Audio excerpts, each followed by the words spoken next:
మా ఇంట్లోనే జరిగింది అది. అంటే వేరే వాళ్ళు ఉన్నారు, పరిశుద్ధాత్మ వస్తే అట్లా చేస్తాడు, ఆయన ముందుకు వచ్చి చేస్తాడు. అంటే మా కూటాలు పెడతాం కదా, అప్పుడు 4-5 ఉన్నప్పుడు ఎక్కడ 2-3 కూడి ప్రార్థన నా నామన ప్రార్థన చేస్తారు, యేసు అక్కడ ఉంటారని చెప్తారు కదా, అప్పుడు ఆ ఉన్నప్పుడు వాళ్ళు అట్లా చేస్తారు. ఆడవాళ్ళు అభ్యంతరం చెప్పట్లేదా? ఎందుకు చెప్పరు సార్? కొందరు బయట చెప్తే అసహ్యంగా ఉంటుందని చెప్పరు, కొందరు తిడతారు, కొడతారు, ఇంకొందరు పెద్ద ఫాస్ట్ కంప్లైంట్ ఇస్తారు.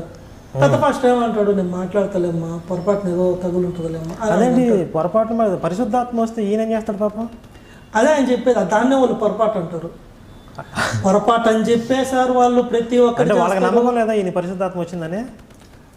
మేము నమ్మాలి, వాళ్ళు నమ్మరు. ఆయన పరిశుద్ధాత్మ వచ్చి తాకాడని మేము నమ్మాలి.